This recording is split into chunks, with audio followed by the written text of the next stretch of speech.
Webinaire Batimatech. Donc, bienvenue au webinaire Batimatech qui va avoir lieu aujourd'hui avec William Saint-Pierre. Merci Céline de ta contribution, de ta participation. C'est la première fois que tu entends parler de Batimatech ou tu en avais déjà eu écho?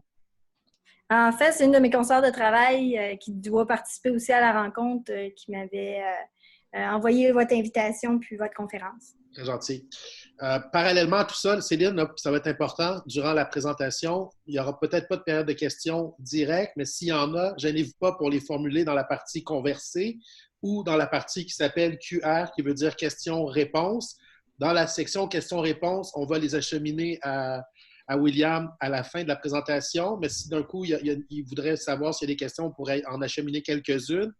Ceux qui formulent dans la partie questions-réponses doivent s'attendre éventuellement à ce qu'on leur donne la parole éventuellement. Donc, si vous souhaitez avoir la parole, n'oubliez pas que si vous faites QR, on pourrait vous demander de relire votre question ou de la formuler, si ça vous va.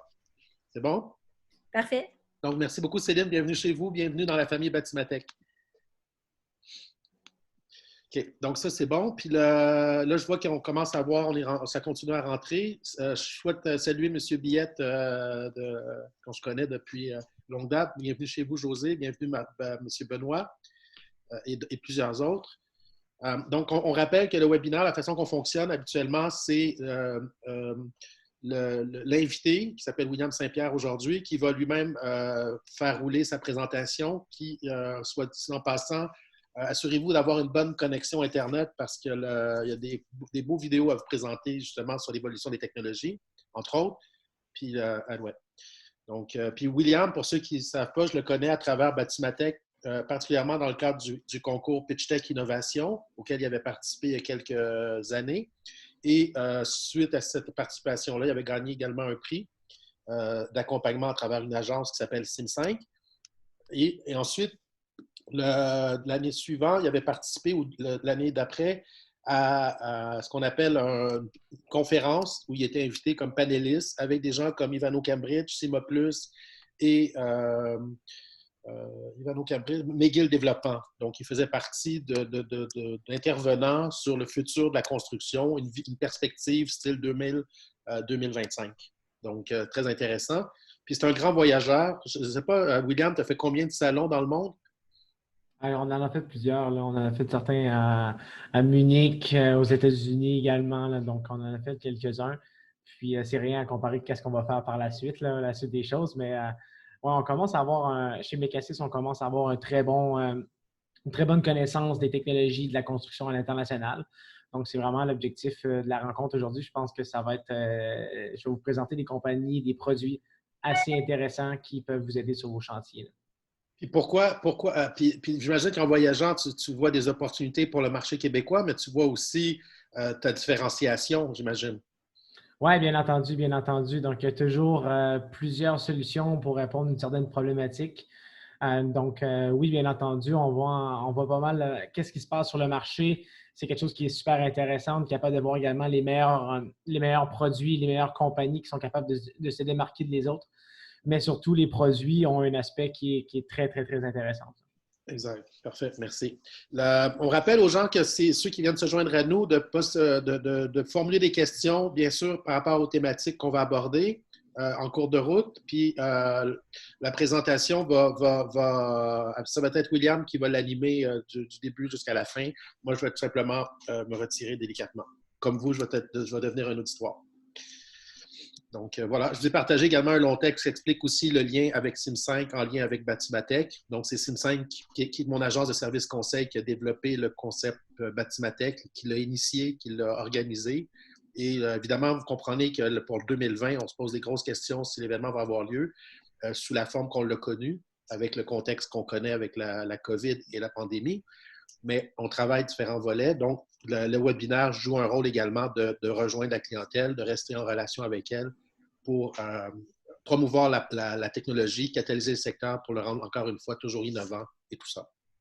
Donc, on va attendre encore parce que, comme je te dis, on attend à peu près la moitié des participants. On devrait monter autour de 30-50 minimum. Donc, il est quand même juste midi 2.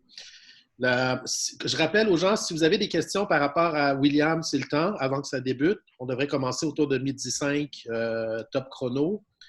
midi 8. Donc, voilà.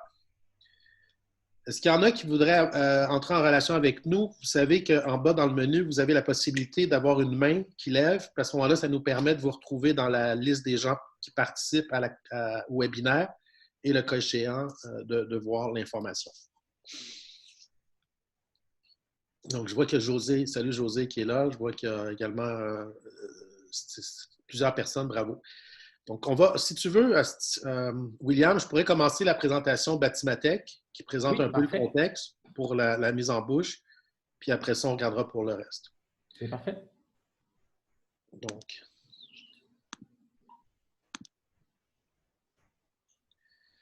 en gros, le Batimatech, c'est quoi? C'est aujourd'hui, entre autres, on reçoit au niveau des technologies de la construction comment être plus performant avec moins de ressources. Donc, c'est aujourd'hui le 21 avril. On a également le déroulement de la journée, donc le déroulement de cette séance. On en a jusqu'à 13 heures. Déroulement de midi, mot de bienvenue, introduction au fonctionnement. Donc, on vous explique brièvement comment fonctionne le concept webinaire. Période de questions. Idéalement à la fin pour cette fois-ci. Mais par contre, pour en formuler tout le long. On vous invite à rentrer en relation également avec William. Donc, vous avez également ses coordonnées. Donc, si vous voulez communiquer avec lui directement, c'est bienvenu. Vous avez son courriel et les autres éléments. Donc, on va également vous partager nos présentations dans le futur, par la suite. On a également une période de questions. Puis, on a un sondage que vous allez recevoir également par courriel, généralement soit en terminant la séance ou dans les prochains jours. Un sondage qu'on souhaite recevoir de votre part pour pouvoir améliorer le concept au fil des semaines, au fil des jours. Je vais vous parler également d'un programme auquel on participe. Donc, c'est, je ne sais pas si vous connaissez le programme Action concertée pour le maintien en emploi, le fameux PAC COVID-19. Ce qu'on sait, c'est que le gouvernement vous accompagne au niveau d'une aide financière jusqu'à concurrence de 100 000 $ et même plus. Et le cas échéant, il y a un certain nombre de devoirs à faire à cet effet. On peut vous accompagner pour ça. Puis, il y a un remboursement presque à 100 % des frais afférents à l'ensemble de cette formation-là. L'objectif en arrière, c'est de vous permettre de peut-être, dans certains modèles d'entreprise, de récupérer ou de ramener des employés que vous avez eus pour abolition temporaire et le cas échéant, de les garder chez vous en les formant rapidement à distance sur le télétravail, sur l'après-COVID et également sur différentes formations pour les rendre plus qualifiés pour la suite de votre entreprise. Donc, on vous demande si vous êtes intéressé, on est prêt à accepter un certain nombre de demandes puis vous accompagner à cet effet. On a toute l'information rattachée au programme. On peut créer l'ensemble de l'œuvre à cet effet. Vous avez les coordonnées, on va vous envoyer le tout. Mais c'est un programme qui est extrêmement peu coûteux pour une entreprise avec tous les programmes que vous entendez. On a parlé de la gestion de projet à l'ère du numérique, donc avec Jessica Lelièvre. Ça, c'est un sujet qu'on avait abordé comme premier webinaire. On a parlé du télétravail, pourquoi et comment, avec Robert Meunier, donc qui est également disponible sur notre site. On parle d'opérer son entreprise en temps de crise, donc avec Denis Ménard. On a eu les forces majeures de la construction et de l'immobilier. On l'entend aujourd'hui. Les gens revivent des chantiers de construction, redémarrent, mais il y a des règles du jeu qui ont changé. Délai, exécution, etc. Donc, il faut revoir certaines ententes. Les implications juridiques, les différentes mesures pour les employés dans votre entreprise. Donc, ça a été abordé avec Catherine Ducharme et Sandrine Tremblay. Vous avez également l'approvisionnement local qui s'en vient. C'est jeudi. Donc, on va voir ça avec BizShare. On a également, avec Avantage Plus, les nouvelles collaboration en temps de distanciation, donc les nouvelles dispositions, donc avec Louis-Philippe Bolduc. Puis enfin, on va avoir également sur l'IoT, l'Internet des objets dans le secteur de la construction, avec René Breyel et également Ayal El-Iraki de MySeat, également d'IoT Canada. Et ce qui est intéressant, on a d'autres webinaires qui s'en viennent aussi en mai, avec Martine Layton et également Vanessa, j'oublie son nom de famille, mais elle va joindre également à nous dans un contexte plus d'architecture et de construction. Donc, voilà. Et Batimatech se veut catalyseur du milieu de la construction. Pourquoi? Pour le rendre davantage technologique, davantage développement durable. Puis notre mission, évidemment, Batimatech, c'est de favoriser l'innovation, la collaboration, l'agilité et l'intégration des meilleures solutions numériques dans notre écosystème. C'est la mission qu'on s'est donnée, accompagnée d'un CA et depuis le 1er novembre, très content, Sim5 a dans le fond créé un OBNL qui s'appelle Batimatech et qui est maintenant opérationnel. Batimatech, c'est aussi la 9e événement, un des 9 meilleurs événements trade show au Canada. Donc, Vancouver, Toronto et Montréal, c'est Batimatech. Et enfin, les membres du CA, beaucoup de personnes, beaucoup de professionnels. On a de la parité. On a également des gens de plein de secteurs d'activité. Et j'aime le dire, je le répète souvent, parmi eux, il n'y a aucune connaissance amie. C'est vraiment des gens professionnels que j'ai croisés au fil des semaines, au fil des mois, avec qui j'ai proposé de se joindre au CA ou qui se sont proposés eux-mêmes. Donc, on a vraiment une belle variété avec Annie, Denis, Serge, Robert, Jean-François, Jeffrey, Sandrine, Martine et Cynthia. Et enfin, le Batimatech se veut également un pont vers ce qu'on appelle le chantier 2030. En passant, le concept vient d'une chaire de recherche en France. Donc, on les rattache à ça. Et l'idée, c'est que le Batimatech veut accompagner éventuellement les entreprises dans ce volet-là à travers ce qu'on parle de logistique, le drone ou d'autres aspects, en tout cas faire connaître ces technologies-là de façon très neutre. Et enfin, on a beaucoup de partenaires, beaucoup de membres. Batimatech, on est chanceux. Pour le moment, dans son déploiement, on a une cinquantaine, voire plus de membres à travers au fil. Éventuellement, on va faire des vitrines technologiques, donc la possibilité de mettre en valeur l'ensemble de nos membres. William en fait partie. Aujourd'hui, il participe au webinaire. Donc, on a également des membres du CA qui ont participé à nos webinaires. Certains d'entre vous, dans le futur, pourraient nous formuler des besoins et on pourrait éventuellement vous mettre en valeur comme on le fait pour les membres. Donc, devenir membre, c'est quoi? C'est tout simplement aller sur le site de Batimatech, vous inscrire à 295 par année ou encore 30 par mois, dans lequel on dévoile différents projets en avant-première dans certains cas, tarification, participation au webinaire, également certains ponts et également vitrines, visites vers vos entreprises, mise en valeur, mise en relation. Donc, c'est moi, Francis Bissonnette, fondateur de Batimatech. Je suis un gars de Montréal, je suis un gars qui connaît bien le secteur de la construction, plus de 20 ans dans l'industrie. Puis je connais également bien l'évolution des technologies ici au Canada, particulièrement à Montréal. Donc voilà, je crois, si tu permets, William, donc je vais te redonner la parole. Et à ce moment-là, William va vous accompagner pour la suite. Donc, bienvenue chez vous, bienvenue à Batimatech. On rappelle le fonctionnement. Vous avez en bas la possibilité de converser avec nous. Vous avez également la possibilité de formuler des questions. Et évidemment, lorsque vous formulez des questions, c'est possible pour nous de vous proposer de les formuler à voix haute, comme on pourrait tout simplement les lire. Donc, bonne présentation, William. Bienvenue chez vous.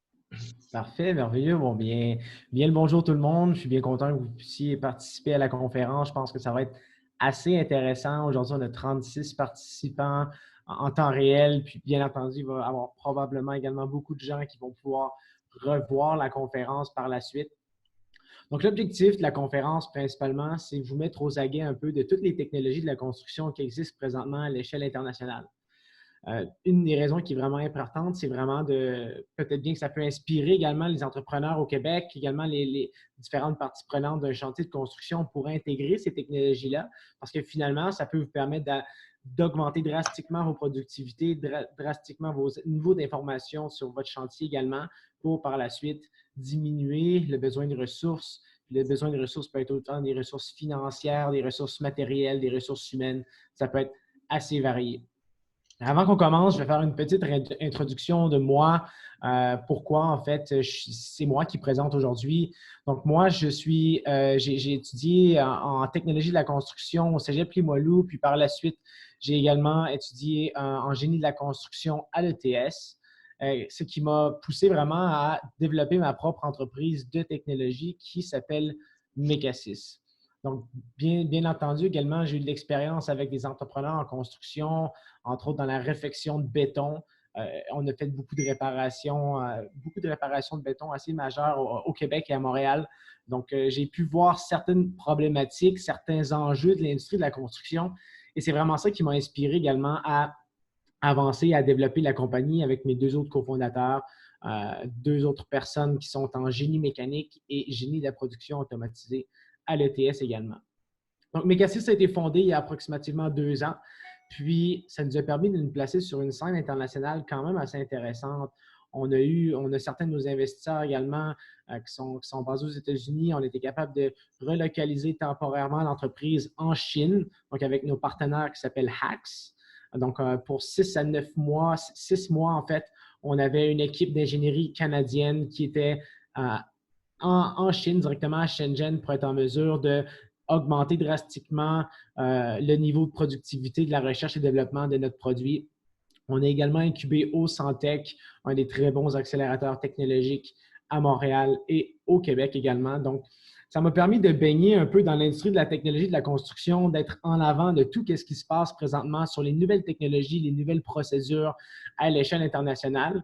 Puis aujourd'hui, c'est vraiment mes connaissances que je viens de vous partager avec certaines entreprises que je connais très bien qui, selon moi, vont contribuer à révolutionner l'industrie de la construction qu'on connaît telle qu'aujourd'hui. Donc aujourd'hui, le plan de match, il va avoir 8 différents sujets sur lesquels on va discuter. Dans chaque sujet, il va y avoir des types de compagnies qui sont différentes. Ça va être une présentation qui est très dynamique. Donc, il y a beaucoup de vidéos dans ma présentation. Je vais parler par-dessus les vidéos. Donc, c'est du concret que je vous montre. C'est quelque chose qui est réel, c'est quelque chose qui se passe en date d'aujourd'hui dans certaines régions du monde. Puis également, ça peut s'en venir au Québec très rapidement. Donc, l'ensemble de l'industrie de la construction au courant des 10 prochaines années va changer majoritairement. Entre autres, dans ces différentes catégories-là, dans les différentes gestions d'outils, des équipements, dans les matériaux, dans les équipements portables, la préfabrication, l'arpentage, la robotique de chantier, l'impression 3D et également tout ce qui est aspect de numérisation et visualisation. Donc, c'est important que vous mentionniez qu'aujourd'hui, les compagnies que je vous présente, il en existe plusieurs entreprises compétitrices, mais je vous montre les leaders internationaux présentement. Ce sont beaucoup des petites entreprises, donc des startups. Souvent, ça va être des entreprises entre 10 et 100 employés approximativement. Bien entendu, il y a certaines grandes entreprises que je vais vous présenter également qui font des solutions assez intéressantes pour aider les entrepreneurs en chantier et les différentes parties prenantes. Donc, on commence. Premièrement, au niveau des outils et équipements, vous allez voir, ce n'est pas des marteaux, ce n'est pas des pinces, c'est quelque chose d'assez intéressant. Et aujourd'hui, c'est représenté par Hilti. Donc, Hilti est un leader mondial au niveau de manufacturier d'outils de performance sur les chantiers, donc des drills, des scies, etc. Puis, une des problématiques qu'ils ont été capables de réaliser en chantier, c'est la perte des équipements. Ça peut être assez complexe d'avoir une flotte d'équipements pour un entrepreneur en construction. Des fois, ça peut tomber à 100 équipements, 1000 équipements assez rapidement, bien entendu, avec la taille de la compagnie qui augmente. Puis, une de leurs solutions pour régler la problématique de gestion des équipements est un système de QR code qui est généré sur chaque outil. Puis, on est en mesure de tracker les outils en temps réel, où est-ce qu'ils se déplacent sur leur chantier, où est-ce qu'ils vont, c'est quoi le niveau d'usure du chantier. Donc, le niveau d'usure, excusez-moi, du produit. Donc, on est vraiment en mesure de digitaliser complètement la flotte d'équipements qu'un entrepreneur peut avoir pour, par la suite, vraiment bien aider à gérer ses outils, pas faire des achats en double, puis également mieux gérer tout ce qui est l'aspect de location d'équipements à court terme, plus à long terme, être sûr de retourner les équipements en temps. Donc, vous connaissez probablement Hilti, une très, très belle compagnie, assez grande. Donc, ces produits sont déjà accessibles ici à Montréal par rapport à le Hilti On Track. Par la suite, un des aspects que j'aime beaucoup, c'est l'aspect de matériaux. Donc, aujourd'hui, on va parler un peu plus du béton. Un des aspects assez intéressants par rapport au béton, c'est le contrôle qualité. Ça peut être assez complexe de faire le contrôle qualité sur des coulées de béton, entre autres sur la qualité du béton qui est encore dans le camion et également tout ce qui est l'aspect de cure, la cure du béton, l'humidité, la température. Donc, être en mesure de développer un système comme ça est très, très, très intéressant. Donc, aujourd'hui, la compagnie, c'est Giatec avec le produit Smart Rock. Donc, c'est une entreprise qui est canadienne, qui compte présentement entre 11 et 50 employés et permettent de mettre un device directement sur les barres d'armature en chantier pour être en mesure de mesurer tout ce qui est l'aspect de qualité du produit. Donc, on vient couler l'équipement et le device reste dans la dalle. Donc, on est vraiment en mesure de contrôler tout ce qui est l'aspect de contrôle qualité en temps réel dans la dalle de béton, ce qui nous permet d'optimiser nos temps de décoffrage, optimiser nos statistiques par rapport au béton, optimiser la résistance, optimiser l'information par rapport à la résistance structurelle du béton, puis également partager cette information-là avec les laboratoires de contrôle des matériaux, partager ça également avec les firmes d'ingénierie, avec les entrepreneurs généraux. Donc, super de beaux produits, assez simples d'utilisation. Donc, c'est des devices qu'on est en mesure de placer sur le chantier et par la suite, partager l'information avec les différents acteurs du projet de construction. Donc, encore une fois, une belle entreprise canadienne. Donc, très intéressant. Ils sont basés en Ontario présentement et sont très actifs au niveau de la commercialisation. Si vous jamais voulez intégrer ces produits-là au Québec, c'est accessible en date d'aujourd'hui. Par la suite, un autre aspect qui est vraiment intéressant, c'est tout ce qui est les équipements portables. Donc, en anglais, on appelle ça les wearables. Donc, on est en mesure de venir améliorer la performance du travailleur et de venir sécuriser également la performance du travailleur. Aujourd'hui, on va voir deux entreprises, WakeCap et ExoVest. Donc, on va commencer par WakeCap. WakeCap, eux, c'est une entreprise qui vient des Émirats arabes unis. Donc, une très, très belle entreprise qui ont développé un casque intelligent. Donc, le casque a les mêmes propriétés sécuritaires par rapport à la résistance au choc, mais on est en mesure de venir quantifier le déplacement des travailleurs sur les chantiers. On est également en mesure d'augmenter le niveau de sécurité par rapport à des avertissements sonores ou de vibrations si un travailleur se trouverait en danger dans une situation X ou dans une zone où est-ce qu'il n'a pas le droit d'aller. Par exemple, sur les bordures de dalles de béton où est-ce qu'il n'y a pas encore également d'équipement de sécurité, le casque va commencer à venir vibrer et sonner pour être en mesure de protéger le travailleur. Mais un aspect qui est intéressant aussi avec ce produit-là, c'est tout l'aspect analytique qu'on est capable d'extraire. Et dans la situation du coronavirus d'aujourd'hui, ça peut être un aspect qui peut être très intéressant pour savoir les travailleurs sont combien de fois proches de 2 mètres dans leur journée et également être en mesure de quantifier le risque potentiel d'avoir le coronavirus, par exemple, avec une technologie comme celle-là, c'est possible. Donc, je sais qu'ils sont présentement très actifs au niveau de l'Europe, très actifs au niveau des Émirats arabes unis, mais également au niveau des États-Unis. Donc, c'est une technologie qui existe présentement, assez intéressante et ça vient se greffer sur n'importe quel casque aussi. Donc, très, très beau produit de la part des gens des Émirats arabes unis. Maintenant, une autre problématique qui existe en chantier, c'est la santé-sécurité au niveau des travailleurs. Ça peut être extrêmement complexe pour les travailleurs à certains endroits de travailler dans des positions inconfortables. Donc, c'est la compagnie ExoBionics qui a créé le produit ExoVest qui permet en fait de développer un exosquelette qui vient offrir un support aux travailleurs. C'est important à mentionner ici que l'exosquelette n'agit pas en tant que pour améliorer les performances du travailleur, mais pour principalement supporter son travail. Donc, le travailleur n'est pas nécessairement plus fort, mais va être capable de faire des tâches beaucoup plus répétitives pour une plus longue durée. Il y a également d'autres compagnies qui font des exosquelettes pour rendre des gens plus forts, lever des plus grandes charges, etc. Mais présentement, c'est ExoBionics, les leaders mondiaux en termes d'exosquelettes. Ça ici, c'est une entreprise de San Francisco qui a présentement entre 100 et 250 employés approximativement et œuvre dans différentes sphères, autant le domaine manufacturier que le domaine de la construction. Donc, très beau produit. Au fil des années, on va voir les exosquelettes qui vont être en mesure d'avancer drastiquement l'efficacité des travailleurs en chantier. Un aspect qui est très, très, très intéressant, c'est la préfabrication. Donc, l'objectif de manufacturer un bâtiment comme dans une chaîne de manufacture en usine. Donc, on veut vraiment venir contrôler l'ensemble des aspects de préfabrication. Et aujourd'hui, je vais vous présenter deux entreprises, deux très belles entreprises, RebarTech et Boxable. Donc, en premier lieu, RebarTech, leur objectif principal est la fabrication de cages d'armature en usine. Donc, présentement, comment les cages d'armature sont faites sont soit réalisées en chantier ou directement en usine avec l'aide de travailleurs. Ça peut être assez complexe à certains moments et également calculer les taux de productivité, ça peut être assez également complexe. Donc, cette entreprise-là, une entreprise de la Norvège, eux assemblent des cages d'armature de manière automatique en usine avec un robot 6-axes. Donc, c'est un produit qui permet de faire le pliage des barres d'armature, de faire la soudure des barres d'armature et de faire l'installation des barres d'armature qui vont être faites en cage et par la suite livrées sur le chantier.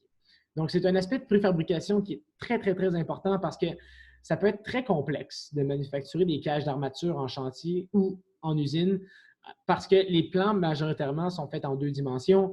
Et également, la lecture des plans pour les travailleurs peut être assez complexe. Bien entendu, les travailleurs ont une formation pour le faire, mais ça reste quand même un aspect qui est relativement complexe à faire, principalement également au niveau du contrôle qualité, qui est un aspect très important.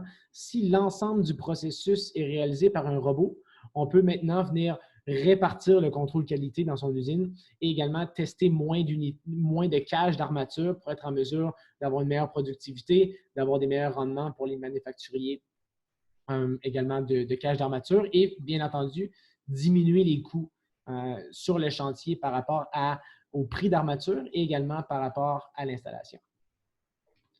Donc, par la suite, on s'en va aux États-Unis. Une entreprise assez intéressante également s'appelle Boxable. Donc, c'est une entreprise qui crée des bâtiments en compartiments gros comme un container. Puis, le bâtiment vient se déplier sur le chantier pour être en mesure de faciliter l'installation. Donc, leur objectif est principalement de venir manufacturer un bâtiment, par exemple un bâtiment d'appartement condominium, préfabriqué pour par la suite se faire assembler et déplier en chantier de manière très rapide. Donc, un des aspects qui est très intéressant, c'est qu'on est capable de contrôler l'ensemble des processus de manufacture en usine, réduire les coûts également de production par rapport à ces bâtiments-là et également augmenter la qualité. Parce qu'il n'y a pas eu de pluie en attendant que le bâtiment se fasse construire. Par exemple, dans la laine minérale, la laine minérale ne prendra pas l'eau. Puis ça donne un résultat qui est très, très intéressant. Cette entreprise-là avait une forte présence au International Builder Show cette année à Las Vegas. Donc, ça donne des très beaux bâtiments. L'ensemble de la plomberie est réalisé, l'ensemble de l'électricité est réalisé et l'ensemble de l'isolation est réalisé en usine, ce qui permet d'avoir une performance très, très grande au niveau énergétique et également au niveau de la main-d'œuvre performée en usine et en chantier. Parfait. Donc, un autre aspect qui, selon moi, va faire une différence majeure au niveau de la construction à l'échelle internationale, c'est le changement de l'arpentage et le positionnement des matériaux. L'arpentage et le positionnement sont des aspects qui sont extrêmement importants pour être en mesure de construire le bâtiment ou un ouvrage d'infrastructure routière tel qu'il a été designé. Une des choses qui arrive présentement, c'est que des fois, ça peut être relativement très complexe de représenter le fichier BIM ou le fichier AutoCAD, par exemple, à l'échelle réelle sur un chantier avec des outils non adaptés. Donc, on va voir 2 sphères aujourd'hui. SafeDrone, une compagnie de l'Israël, et Mecasys, qui est montréalais, qui est notre compagnie à moi et mes cofondateurs également. Donc, on va vous parler un peu de qu'est-ce qu'on essaie de résoudre comme problématique au niveau de l'arpentage. Donc, premièrement, c'est l'installation de piquets d'arpentage pour des ouvrages d'infrastructure, que ce soit routier, que ce soit des projets d'infrastructure d'éoliennes, etc., peut être très complexe.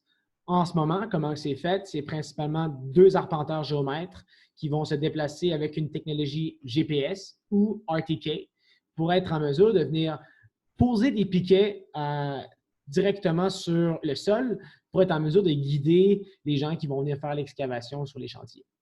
Donc, le piquet, l'information qu'il va avoir, c'est pratiquement faire l'excavation à, par exemple, 4 mètres de profond avec un offset de 6 mètres à partir du piquet. Donc, les gens sont en mesure de venir donner l'information aux entrepreneurs pour, par la suite, être en mesure de faire l'excavation. SafeDrone, eux, ont remplacé ce processus-là par un drone. Donc, le drone vient poser automatiquement les piquets d'arpentage et également permet de communiquer l'information avec un QR code. Donc, un moyen assez simple d'avoir une application tablette, une application sur téléphone ou sur tablette pour prendre l'information du piquet qui a été déjà programmée à l'avance et le drone commence à faire son travail et on est en mesure d'augmenter drastiquement la productivité de la pose des piquets et également, bien entendu, d'améliorer la qualité d'information toujours avec le même degré de précision. Donc, si je ne me trompe pas, cette entreprise-là offre une précision de 10 mm, ce qui est très, très bon pour tout ce qui est excavation en chantier. Donc, c'est la précision nécessaire pour réaliser le projet. Donc, encore une fois, c'est une entreprise de l'Israël qui compte présentement entre 1 et 10 employés approximativement. Donc, ça s'en vient. Je sais qu'ils font également des projets pilotes présentement en Europe. Donc, très intéressant. Je viens de recommencer la vidéo. Par la suite, un autre aspect, c'est tout ce qui est le positionnement des matériaux de construction en chantier. Ça peut être très complexe à faire. Donc, principalement, c'est fait manuellement présentement en utilisant le tape à mesurer, en utilisant la chalk line.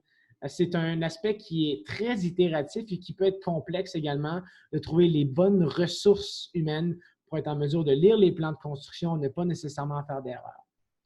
Qu'est-ce que nous, on a développé chez Mecasys? C'est un système de projection laser qui permet d'afficher les plans de construction à l'échelle réelle sur les chantiers.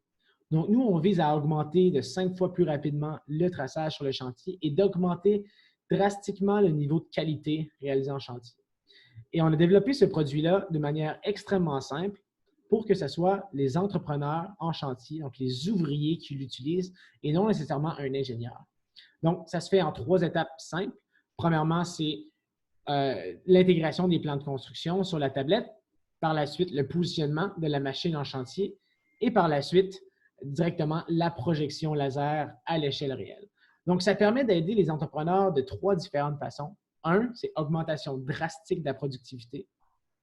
Augmentation également de la qualité de construction. Et bien entendu, la simplification du processus de construction qui permet à des gens moins expérimentés de réaliser une tâche qui est très complexe, qui est la tâche du positionnement en chantier. Donc, bien entendu, dans ce cas-là, c'était pour le système intérieur, mais également, ça peut être utilisé dans différents corps de métier, entre autres, tout ce qui est carrelage, plomberie, électricité, ventilation, et etc. Donc, Mecasys, on travaille depuis… Mecasys a été fondé il y a approximativement 2 ans. On est présentement rendu à l'étape de projet pilote. Donc, notre technologie fonctionne bien. On est en mesure de positionner des éléments en chantier. On travaille présentement à augmenter notre capacité de production pour être en mesure d'aider de plus en plus d'entrepreneurs en Amérique du Nord. Donc, jusqu'à présent, je ne vois pas de questions. Donc, si jamais juste vous rappeler, si jamais vous avez des questions, vous pouvez toujours écrire vos questions dans le panel de questionnement qui est juste dans le bas de votre écran. Donc, si jamais vous avez des questions sur le produit en question, sur le futur d'une technologie, ça va me faire plaisir d'y répondre. Je pense que je suis relativement bien placé pour répondre à l'ensemble de vos questions à ce sujet-là. Bon, ici, j'ai Dominique Bertrand qui mentionne est utilisable pour les projets extérieurs. Donc, je présume que c'est pour le projecteur laser, Dominique, que tu poses la question. Donc, présentement, notre gros focus chez Mecasys est pour les projets de construction intérieure. Donc, dans une phase de développement, on va également développer les projets extérieurs. Mais les projets extérieurs ont certains défis au niveau de l'éclairage également et au niveau des irrégularités du sol. Donc, présentement, on est beaucoup plus à aider les entrepreneurs dans l'intérieur du bâtiment. Mais bien entendu, ça fait partie de notre processus. Donc, juste pour vous rappeler, si jamais vous avez des questions, peut-être bien que je ne les répondrai pas directement en live, mais on va toutes les revoir par la suite pour répondre à vos questions à la fin de la présentation. Ça va me faire plaisir de répondre à l'ensemble de vos questions. Donc, un aspect qui est assez intéressant, c'est tout ce qui est aspect de robotique en chantier.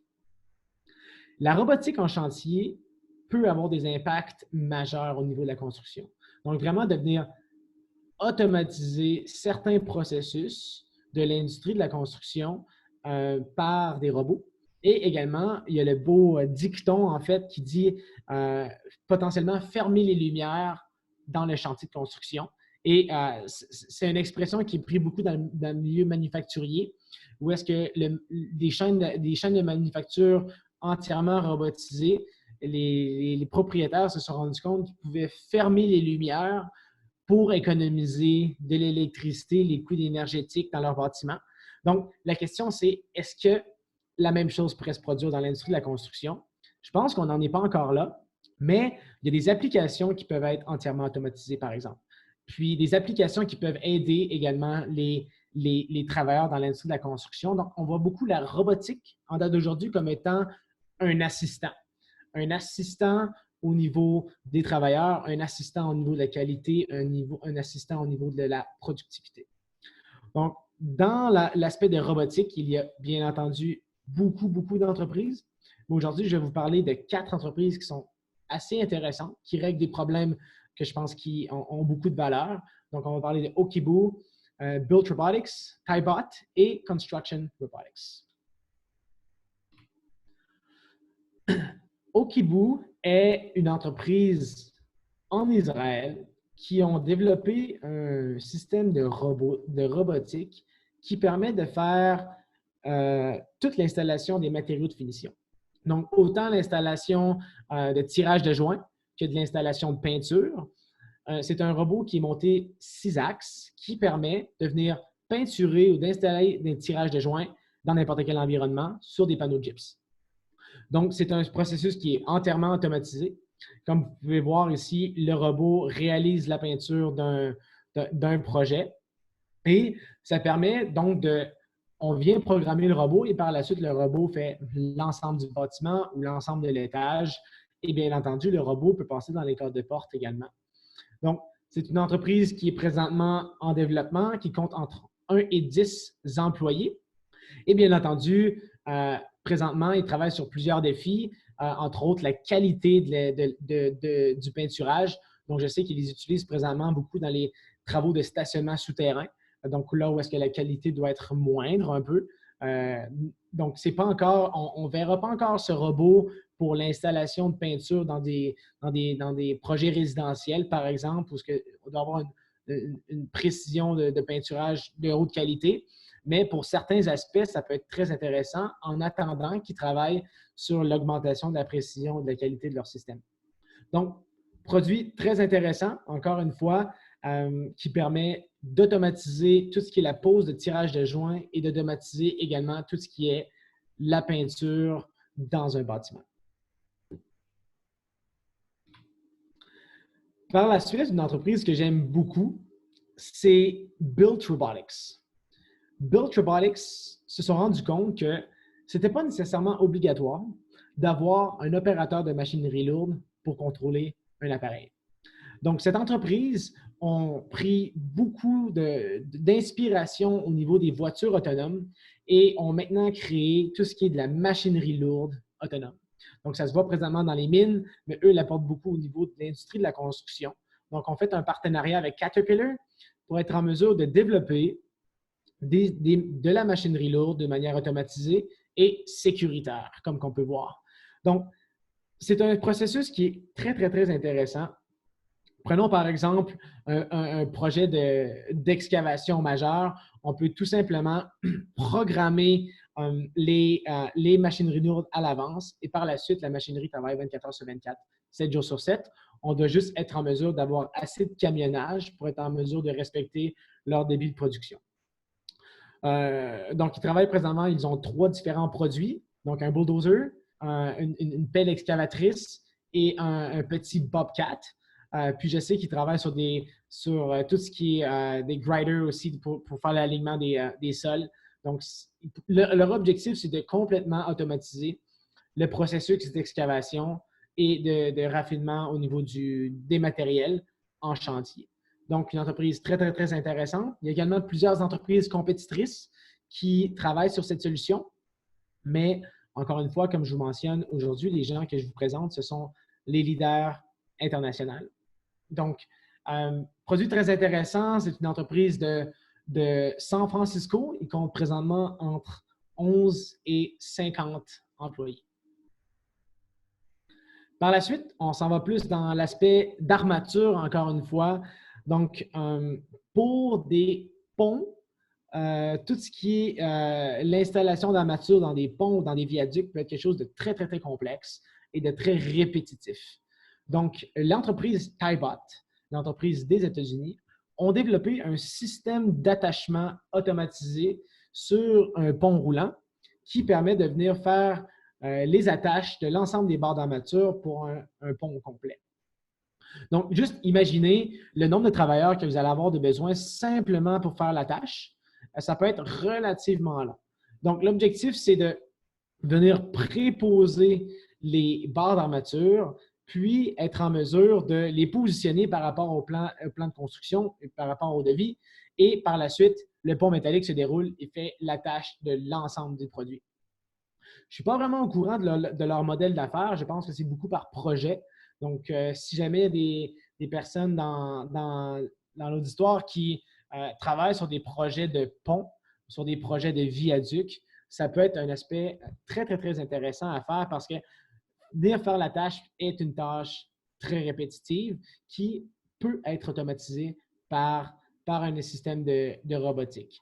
Donc, ça permet, d'augmenter les taux de productivité en chantier, mais également s'assurer d'une certaine qualité au niveau des attaches pour que lorsqu'il y a la coulée de béton, les barres d'armature ne bougent pas dans n'importe quel aspect. Donc, c'est une entreprise, encore une fois, des États-Unis et compte maintenant entre 11 et 50 employés. Donc, vous pouvez voir un peu la tendance. C'est toujours des petites entreprises que je vous présente, principalement parce que l'industrie de la technologie de la construction est présentement en train de se former et c'est des entreprises qui vont prendre beaucoup d'ampleur au niveau des prochaines années. Si les 5, 10 prochaines années, ça va être des entreprises qui vont compter au-dessus de 500 employés selon moi. Maintenant, une autre entreprise que j'aime beaucoup, c'est Construction Robotics. Construction Robotics est une entreprise de Boston qui ont développé le SAM, c'est un System for Automated Masonry. Donc, venir faire la pose automatique de briques commerciales.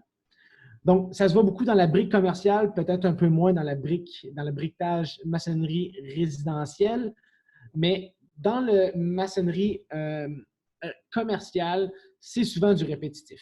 Tu vas avoir une certaine brique avec un certain format qui va être répétitive au fil du pied linéaire du mur. Donc, ce produit-là permet de venir faire la pose automatique. Ils viennent également mettre tout ce qui est les aspects de liaison. Donc, puis, bien entendu, toute la finition reste réalisée par les maçons en chantier. Donc, si je ne me trompe pas, ça permet d'augmenter de 8 à 10 fois le niveau de productivité en chantier. Il faut faire attention, par exemple, que ce type de produit-là n'est pas accessible et n'est pas nécessairement idéal pour chaque type de projet de construction.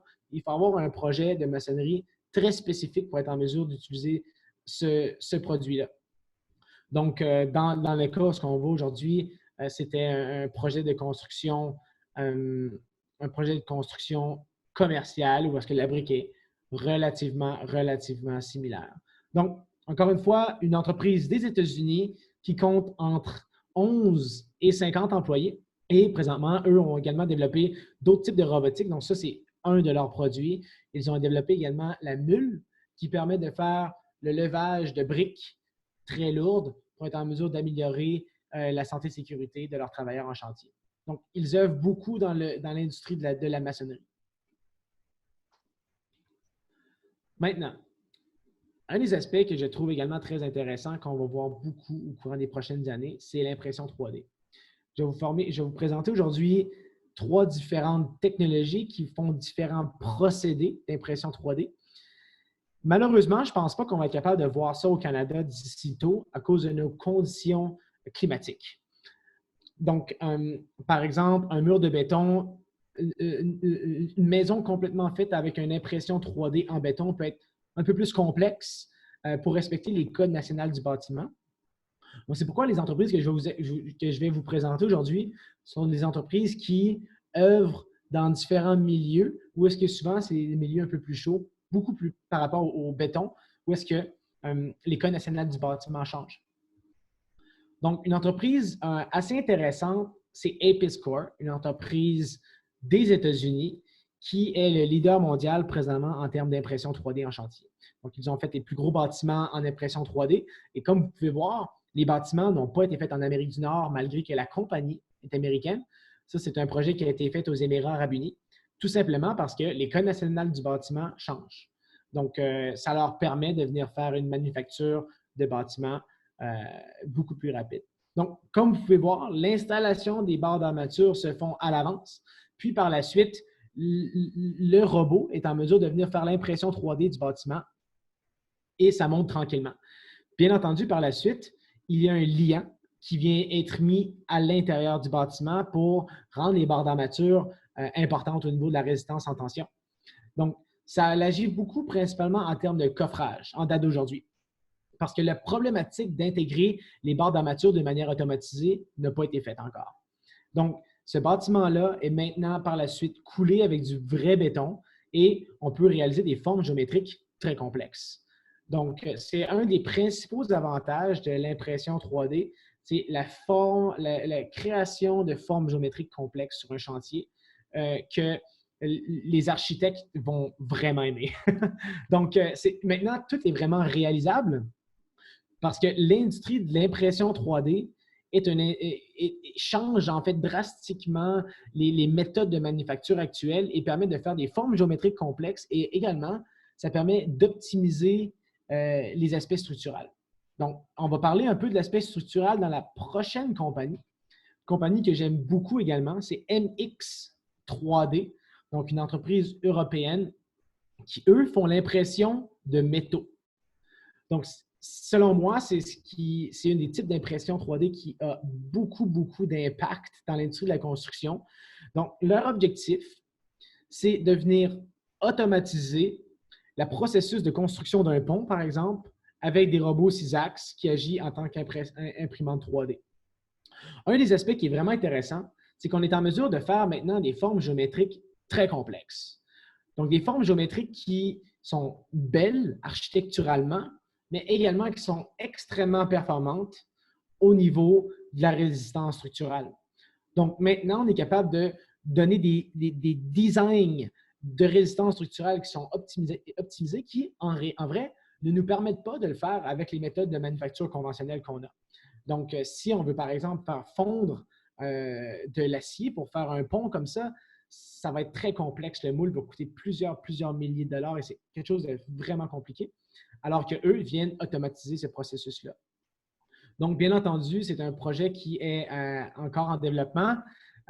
C'est une entreprise qui ont livré leur premier pont pour la première fois, si je ne me trompe pas, l'année passée.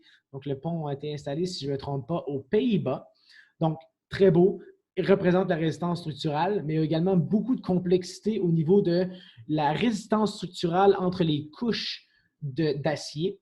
Donc, ça peut être très complexe, mais ils ont prouvé un beau projet pilote qui fonctionne. Donc, je pense que le meilleur est à venir par rapport à ça. Un autre type de matériel qui est relativement très intéressant, c'est le plastique. Donc, ici, c'est Branch Technology, une entreprise des États-Unis, encore une fois, qui, eux, impriment des structures triangulaires en plastique pour créer des formes géométriques complexes. Leur objectif final est de venir remplacer les barres d'armature en acier par des systèmes géométriques en plastique qui permettent d'offrir la même résistance structurelle. Bon, il y a certains défis également par rapport à la résistance au feu, la résistance, différents types de résistance, mais ils ont reçu du financement de très bons investisseurs américains qui sont spécialisés dans l'industrie de la construction. Donc, je pense que leur projet est très, très, très visionnaire et peut avoir beaucoup d'impact au niveau de tout ce qui est des constructions avec différentes formes géométriques. Donc, c'est important de noter que cette entreprise-là vise beaucoup à mélanger l'impression 3D et le béton qui va permettre de faire des armatures, des barres d'armature très complexes qui peuvent permettre de faire des résistances en tension supplémentaires. Je ne suis pas au courant de leurs résultats, mais ça peut être très intéressant. Bon, maintenant, on arrive vers le dernier aspect, en fait, du webinaire, tout ce qui est numérisation et visualisation. Donc, c'est une sphère de l'industrie de la construction qui est très importante, principalement pour les entrepreneurs en construction, pour plusieurs sujets. Donc, aujourd'hui, je vous présente Doxil, qui est une entreprise de San Francisco, qui, elle, vient faire des captures digitales des projets de construction en chantier. Maintenant, à quoi ça sert des captures digitales en chantier? Ça peut servir sur plusieurs aspects. Un, pour le paiement des sous-contractants ou des entrepreneurs généraux. Parce que la majorité des entrepreneurs en construction sont payés par rapport à un taux de complétion du projet. Donc, souvent, comment c'est fait? C'est une personne, un technicien ou un ingénieur qui vient calculer les matériaux qui ont été posés et par la suite permet de faire la facturation avec les gens de l'administration pour payer les sous-contractants. Ça, ici, ça vient remplacer ce processus-là. Mais également, ça permet de comparer le fichier BIM à l'environnement réel et de venir comparer ce qui a réellement été fait. Donc, c'est en mesure de faire plusieurs choses très intéressantes. Un, en termes de paiement pour les sous-contractants, donc avec l'avancement des projets. Deux, avec tout ce qui est l'aspect de contrôle qualité du BIM à l'environnement réel. Et puis, bien entendu, est en mesure de capturer des données sur le chantier qui permettent de remodéliser complètement le tel que construit digitalement. Donc, je pense qu'une des choses qu'on va voir depuis les prochaines années, c'est les plans tels que construits vont tout simplement disparaître parce qu'il n'y a plus de nécessité. Si on est en mesure de faire des captures du bâtiment qui a été construit, c'est beaucoup plus précis qu'un plan tel que construit qui a été fait par la suite, à la suite de la construction. Et bien entendu, ça permet de donner de l'information supplémentaire à l'ensemble des parties prenantes et même pour l'opération des bâtiments. Donc, dernière compagnie que je vous présente est Spot. Donc, le fameux robot de Boston Dynamics, un robot très intéressant. Plusieurs personnes, vous avez dû le voir un peu sur les réseaux sociaux. Donc, c'est un robot qui permet de se déplacer de manière quasi autonome sur un chantier ou dans des environnements difficiles. C'est important de mentionner que Boston Dynamics fait simplement le robot. Donc, c'est un moyen de transportation. Mais ils ont une vision beaucoup plus grande que ça. Leur objectif, c'est en fait de venir faire des partenariats stratégiques avec des entreprises en positionnement comme Trimble, Topcon, Leica, qui permettent de mettre leur device directement par-dessus le robot, de faire de la capture de données en temps réel et par la suite, de voir également le taux de complétion des travaux, tout ce qui est les aspects de contrôle qualité. Donc, en date d'aujourd'hui, qu'est-ce que le robot fait? C'est on contrôle manuellement le robot à faire une routine sur son chantier, donc avec un parcours, et par la suite, le robot vient refaire la même routine le nombre de fois que l'entrepreneur le souhaite. Donc, le robot n'est pas à 100% autonome en date d'aujourd'hui, mais travaille c'est le robot qui travaille dans les environnements les plus difficiles présentement, capable de monter des marches, capable d'ouvrir des portes, capable de travailler dans de la terre molle, dure, dans différents types d'aspects, à la pluie également. Donc, on vient appeler le produit un Hardware as a Platform parce que ce robot-là est comme si ça serait également en fait un téléphone cellulaire. Donc, le téléphone est le morceau physique qui vous permet de télécharger des applications de d'autres manufacturiers. Donc, c'est un peu le même principe. Donc, ça agit beaucoup en tant que plateforme où est-ce que les autres entreprises vont pouvoir venir connecter leur hardware et également leur logiciel pour être en mesure de performer un travail. Donc, c'est une entreprise de Boston, comme ça dit dans le nom, Boston Dynamics, et compte maintenant entre 51 et 100 employés. Donc, présentement, cette entreprise-là a été rachetée par un consortium japonais assez important au niveau de la technologie dans le monde. Donc, mais une très, très belle entreprise qui font également plusieurs types de robots, entre autres des humanoïdes. Donc, je pense que cette entreprise-là va être en mesure de faire des choses très, très intéressantes au niveau des prochaines années. Donc, ça conclut, en fait, pas mal la présentation. Mon objectif d'aujourd'hui, c'était vraiment de vous présenter qu'est-ce qui se passe dans l'industrie internationale en termes de technologie de la construction.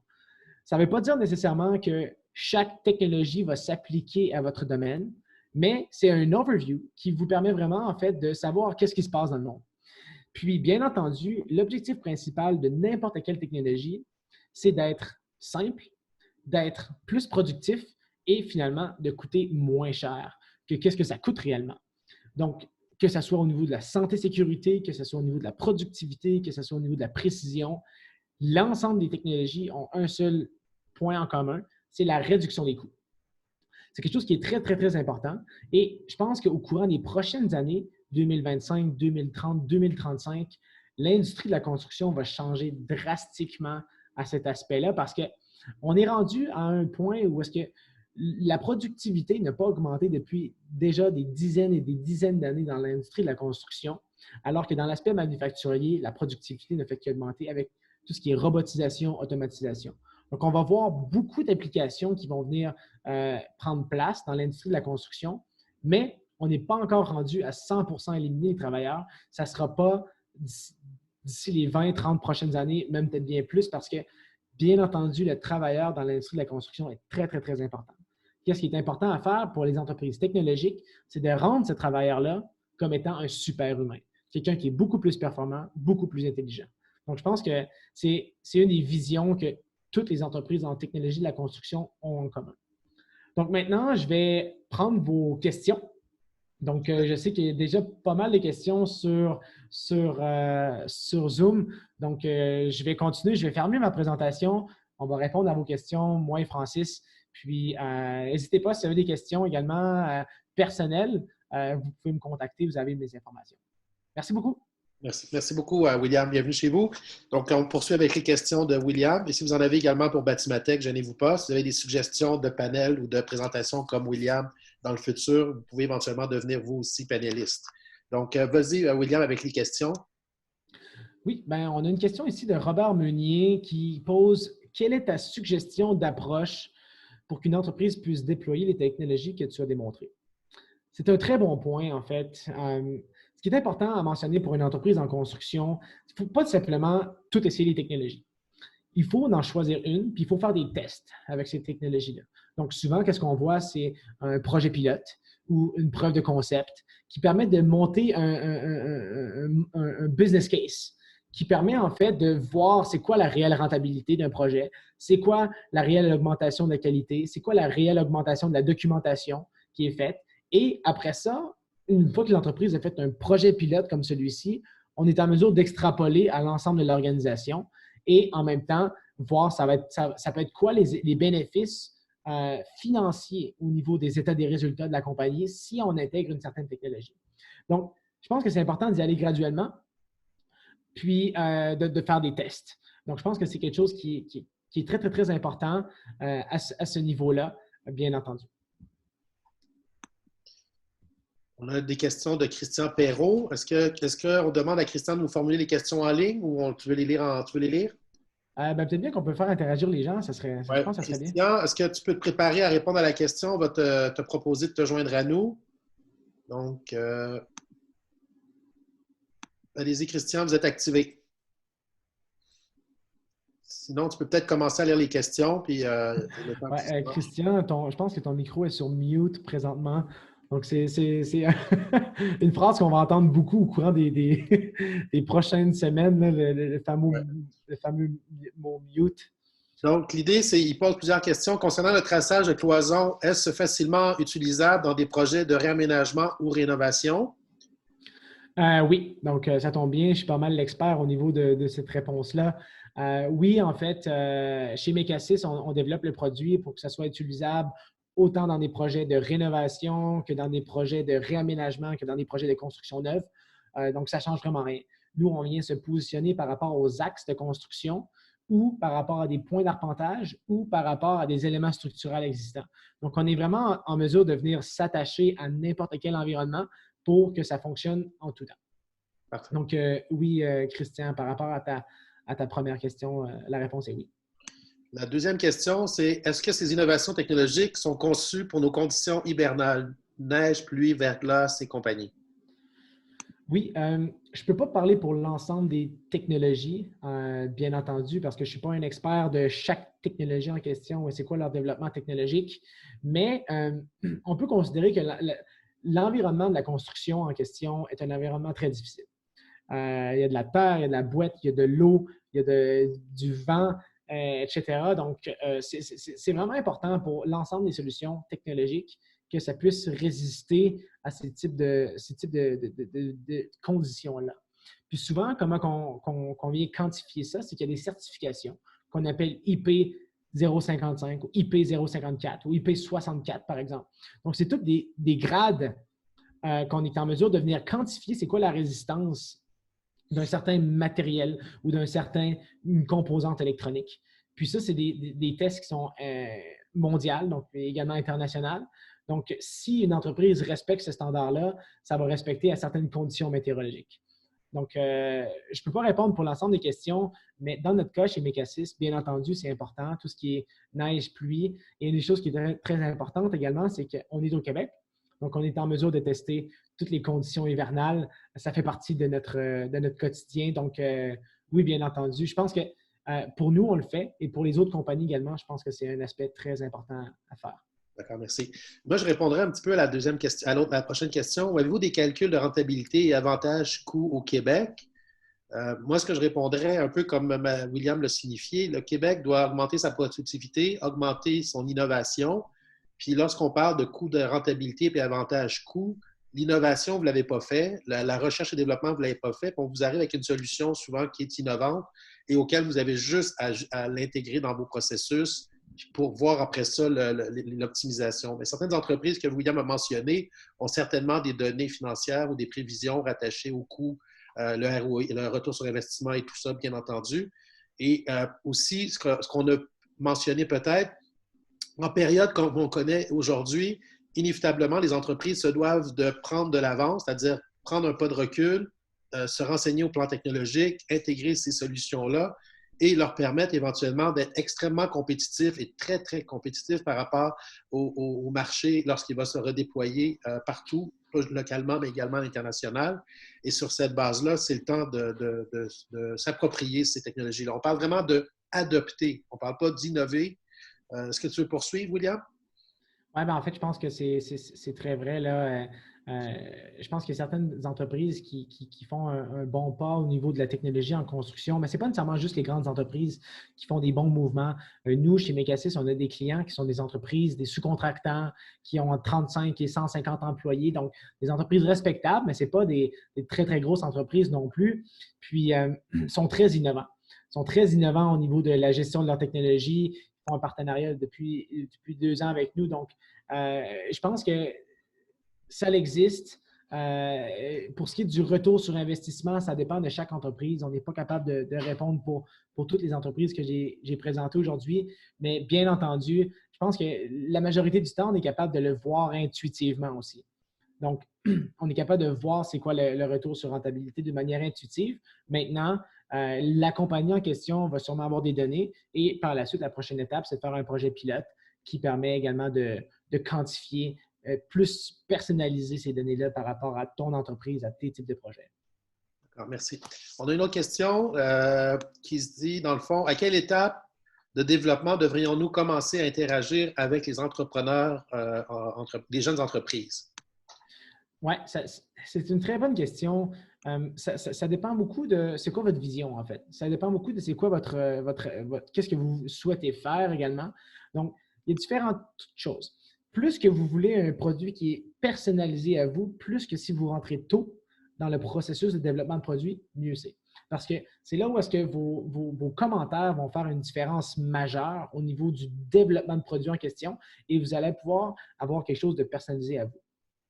Si vous voulez prendre un peu moins de votre temps et avoir une solution directement faite, bon, bien entendu, peut-être que d'attendre que l'entreprise commence sa commercialisation à un peu plus grande échelle peut être un bon aspect. Ça dépend vraiment de ce que vous souhaitez faire, mais il y a aussi l'aspect d'avantage compétitif qui est important. Donc, si toi, tu es la première personne à utiliser un produit comme celui-ci dans ta région ou dans ton secteur, bien entendu, tu vas avoir un avantage compétitif sur les gens de ton industrie pendant un certain nombre de temps, avant que cette certaine technologie-là dans ton industrie devienne un certain standard. Mais peut-être que ce temps-là, c'est 1 an, peut-être que c'est 2 ans. Donc, c'est un peu 1 an, 2 ans que tu vas avoir un avantage compétitif face à l'ensemble de tes compétiteurs. Donc, je pense que, selon moi, le plus tôt, le mieux. parce que tu es capable d'avoir quelque chose de beaucoup plus personnalisé et quelque chose qui te permet également d'offrir un avantage compétitif assez intéressant. Puis l'autre idée aussi, c'est que tu t'appropries le langage technologique, tu t'appropries un peu son évolution, tu fais au moins ses paramètres, puis tu es peut-être capable par la suite de mieux formuler tes besoins et de même que pour celui qui travaille avec toi au niveau de la recherche et développement. Exact. D'accord, merci. On a une question de Dominique Bertrand. Si Dominique, tu es là, on va te demander on va t'inviter à communiquer avec nous. Donc, Dominique, je ne sais pas si je peux te trouver rapidement. Peut-être lire la question, William? Oui, bien, c'est une question assez simple. Pourriez-vous nous fournir une liste des compagnies et produits présentés aujourd'hui? Donc, la réponse est oui, Dominique. On va pouvoir. Ma présentation va être accessible. Je pense que Francis va être capable de la partager à l'ensemble des participants. Également, la présentation de Francis également va être accessible avec nos coordonnées. Donc, oui, sans problème. Bien entendu, tout est accessible. Ouais. D'accord. On a également, merci beaucoup. J'espère que Dominique, on a répondu à votre question. Ensuite, on a également Dominique Bertrand, si on le fait. Maïté Fink, avez-vous des informations sur les meilleurs logiciels innovants qui servent en construction? Donc là, on parle de logiciels. Oui. Il y a énormément de logiciels dans l'industrie de la construction pour faire différents aspects, différentes choses. Il y a des aspects de conception, de gestion de projet, de documentation, d'estimation. Donc, ça aurait pu être une présentation en elle-même.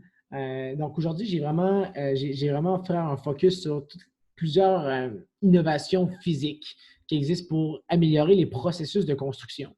Mais bien entendu, il en existe plusieurs des logiciels. Puis Maïté, si jamais tu souhaites en avoir, je peux peut-être bien t'envoyer une couple de liens qui peuvent être assez intéressants pour que tu puisses être aux aguets des logiciels, tout dépendant quel type de logiciel que tu souhaites avoir, bien entendu. Donc, c'est un monde assez vaste. Mais oui, en général, il y a beaucoup plus d'entreprises logicielles en construction que d'entreprises physiques, donc de hardware en construction. C'est bon. Puis dans le fond, il faut se rappeler aussi que on est chanceux au Québec, on a plusieurs solutions innovantes. Il y en a également qui viennent de l'étranger, mais je pense qu'on s'en sort assez bien au niveau de notre propre développement ici. Et il faut l'encourager également, notre déploiement ici. Donc voilà. Donc, je ne sais pas s'il y en a d'autres qui souhaiteraient intervenir pour la suite. On a répondu à la majorité des questions. Évidemment, ceux qui auraient voulu entendre parler du BIM, on l'a abordé, mais brièvement. Parce que pour nous, c'est un outil, mais il existe une panoplie d'autres outils, que ce soit dans le hardware ou dans le software attaché au déploiement dans le secteur de la construction. Et on ne voulait pas viser seulement une communauté de pratique. À ce qui a trait ce qu'on se rend compte également, c'est que derrière tous ces beaux déploiements-là, c'est l'ingénierie. Donc, je pense qu'on va avoir besoin de futurs ingénieurs pour déployer des nouvelles technologies parce qu'ils ont le langage technologique. Ils passent d'un département à l'autre, logistique, construction et autres, informatique.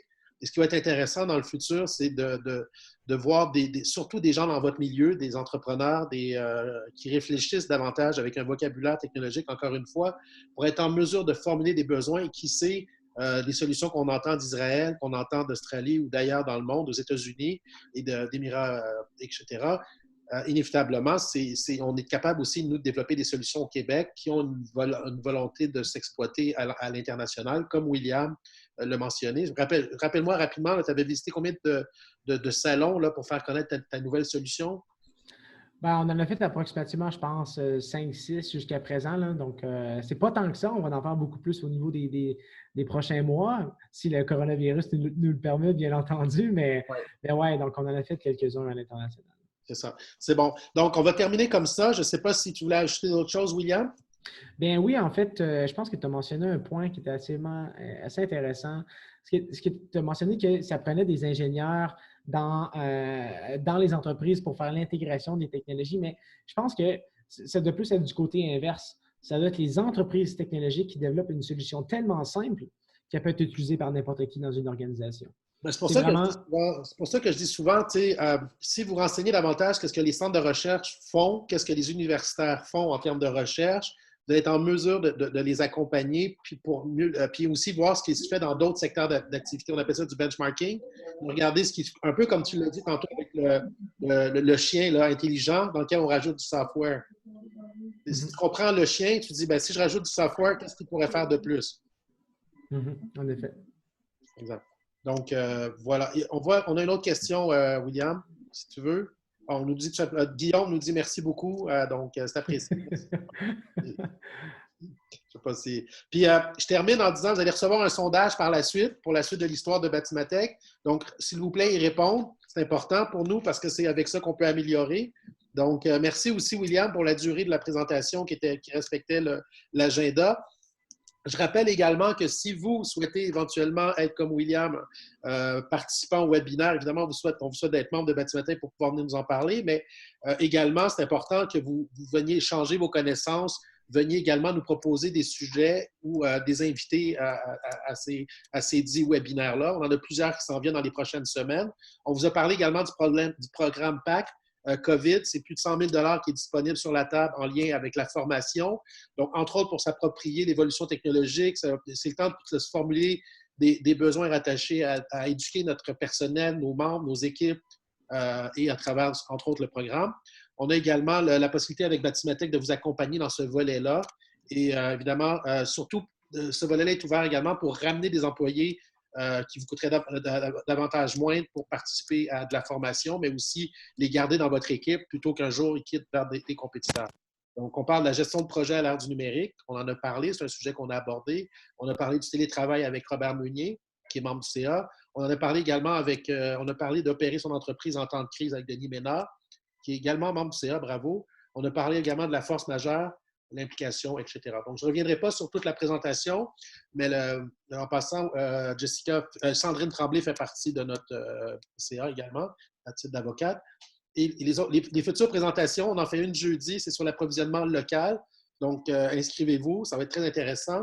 Et on en a un autre également avec Louis-Philippe Bolduc sur la collaboration en lien avec la distanciation. Donc, collaboration, bien sûr. Dans tout ce que vous avez vu, les déploiements technologiques que William nous a présentés, bien entendu, la collaboration entre les différents intervenants était essentielle. Et enfin, on va parler de l'IoT, donc l'Internet des objets, dans le secteur de la construction, avec un spécialiste de cette activité-là, René Brayette, et quelqu'un qui a mis en application ce concept-là à travers la solution MySeat. Donc, grosso modo, on vous souhaite une belle journée. Merci énormément, William. Merci pour ta générosité, ta recherche aussi. Je pense que tu as travaillé fort pour la présentation. Bravo. Est-ce que tu avais un message à donner pour terminer? Ou à répondre aux questions s'il y en a une, là? Eh bien, tout simplement. C'est bon? C'est bon, William? Excusez-moi, j'étais sur mute. Donc, je voulais vous dire merci, Francis, principalement de m'avoir invité. Puis également, merci à tout le monde d'avoir participé. Si jamais vous avez des questions plus spécifiques, puis ça va me faire plaisir d'y répondre. Là. D'accord. Donc, merci beaucoup, William. Merci, Céline, pour votre message. Merci, Guillaume. Merci, Georges. Donc, au plaisir. Et restez en contact avec nous. Écrivez-nous, Info Batimatech ou encore à William de la compagnie Mecasys. Ça fera un plaisir de rester en relation avec vous. Bye bye tout le monde. Merci. Bye. Bye bye.